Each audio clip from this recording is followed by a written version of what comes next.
माननीय सदस्य, मेरा एक मिनट निवेदन, 2 प्रश्न आपको अनुमति दी, 2 पूछ लिए। देखिए सर, आप बहुत हमारा, यदि माननीय सदस्य को कोई पर्टिकुलर मामले के अंदर कुछ आपको कुछ डेटा चाहिए तो आज ही एसआईटी के साथ आपकी मीटिंग करा देंगे। माननीय सदस्य, माननीय सदस्य, अभी अनुमति नहीं।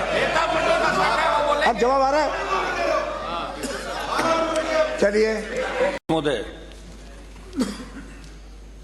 जो पेपर लीक की घटनाएं हुई पिछले 5 साल के दरमियान, उससे पहले भी कोई नई बात नहीं, हमेशा राजस्थान शर्मसार हुआ। और पेपर लीक की घटनाओं के खिलाफ जो आंदोलन आपके यहाँ नेता, प्रश्न पूछिए। एक मिनट, थोड़ा भूमिका तो बढ़ाऊंगा साहब, प्रश्न पूछिए, कमाल करो, इतने साल बाद हाउस में आए वापिस।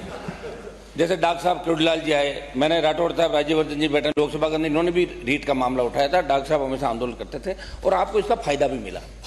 लड़कों ने कहा कि आरपीएससी, माध्यमिक शिक्षा बोर्ड, कर्मचारी चयन आयोग ये भ्रष्टाचार में लिप्त है। राजस्थान का नौजवान, भरोसा उठ गया था नौजवानों का, और इसलिए आपको वोट भी डाल। मेरी मांग ये है कि एसआईटी गठन की तो कोई बात ही नहीं थी साहब। मांग नहीं, आप तो प्रश्न पूछिए। एक मिनट, सवाल पूछना था।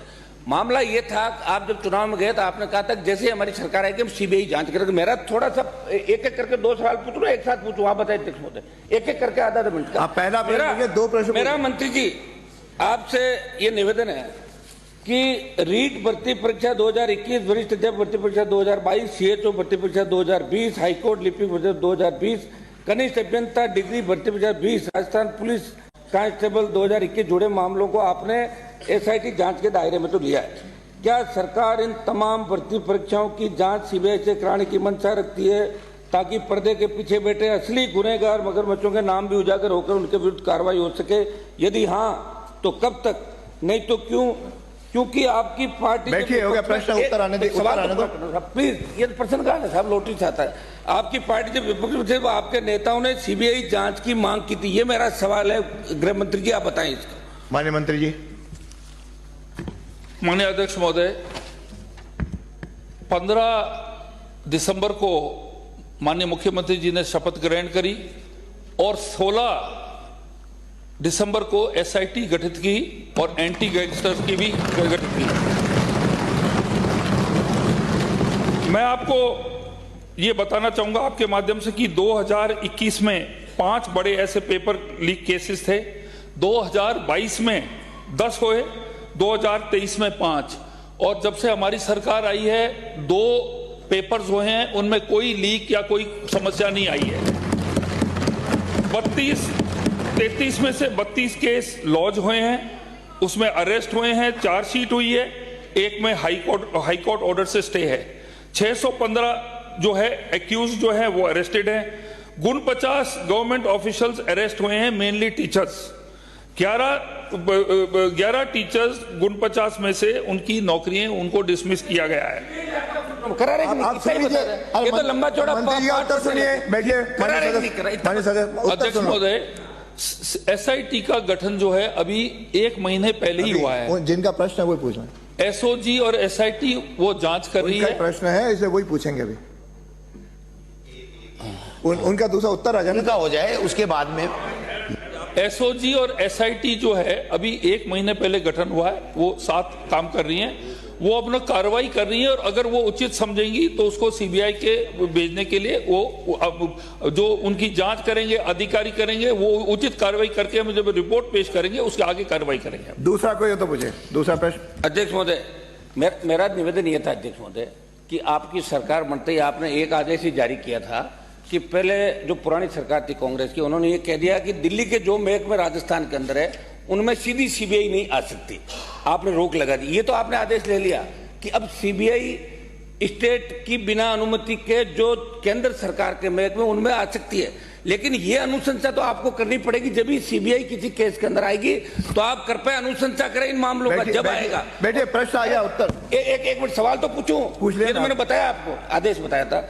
सवाल ये अध्यक्ष महोदय कि आपने एसआईटी का गठन कर दिया, वीके सिंह इसके चेयरमैन है। वीके सिंह जी तो लगातार खुद इंटरव्यू लेने जाते थे वहां 5 साल तक। 1 मिनट, मैं उन पर आरोप लेकर सुने मेरी बात, 1 मिनट। आपने एसआईटी गठन करने के 40 दिन बाद आप ये बताएं कि जो आरोप पिछली बार लगे थे माध्यमिक शिक्षा बोर्ड के पूर्व अध्यक्ष हुए, DP Jaroli, RPC chairman, Rajasthan कर्मचारी चयन बोर्ड के अध्यक्ष और आला ब्यूरोक्रेट, पूर्व मंत्रियों ने पूर्व मुख्यमंत्री के सीएमओ मेरे नजदीकी अफसरों और नेताओं से क्या एसआईटी ने पूछताछ की? क्या जिन पर आपकी पार्टी भाजपा के वरिष्ठ नेताओं ने आरोप लगाए, यदि किए तो किन किन लोगों से एसआईटी ने पूछताछ की और नहीं की तो उन्होंने पूछताछ क्यों नहीं की? ये मेरा सवाल है मंत्री जी, कम से कम एसआईटी की बैठिए, हो गया प्रश्न आ गया। अध्यक्ष महोदय, जो हमारे एसआईटी के जो चीफ हैं वो सीबीआई में रह चुके हैं। यदि माननीय सदस्य को कोई पर्टिकुलर मामले के अंदर कुछ आपको कुछ डेटा चाहिए तो आज ही एसआईटी के साथ आपकी मीटिंग करा देंगे और आप उसके बारे में डिस्कशन कर सकते हैं। अरे आप आपको अनुमति नहीं मिली है माननीय सदस्य, माननीय सदस्य, अभी अनुमति नहीं। अब जवाब आ रहा है? चलिए आप बिना हो गया, आपका हो गया, 2 प्रश्न हो गए। आप बैठिए। माननीय सदस्य, मेरा 1 मिनट निवेदन। 2 प्रश्न आपको अनुमति दी, 2 पूछ लिए। देखिए सर, आप बहुत हमारा संरक्षण पहले भी करते थे। 1 मिनट बोरा जी, 1 मिनट। आपको बिना अनुमति के कोई नहीं बोलेगा। अध्यक्ष महोदय, आपको संघर्ष करते हुए हमने देखा यहाँ पे, इसलिए मैं पूछ रहा हूँ आपसे। मेरा लास्ट सवाल है मंत्री जी से। मंत्री जी, आप इतना तो बता दें 2018 के अंदर जब सरकार थी बीजेपी की, एक नियुक्त हुए थे शिव सिंह राठौड़ और वो 2021 में थे कार्यवाहक चेयरमैन रहते हुए 18/12/2021 को यूनेस्को ग्लोबल के संदर्भ में जो विस्तार के साथ उन्होंने ट्वीट किया और ट्वीट के कुछ दिनों बाद आयोजित हुई आरएस मुख्य परीक्षा में सवाल के रूप में आया।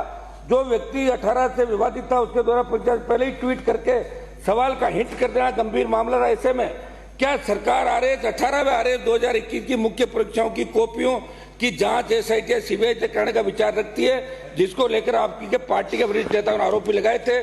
क्या कांग्रेस की तर्ज पे आप भी मिलाजुली का खेल करोगे? अरे ये मेरा आरोप है। माननीय सदस्य बैठिए। आप सीबीआई जांच कराएं इन मामलों की। माननीय सदस्य, अंकित नहीं होगा, अंकित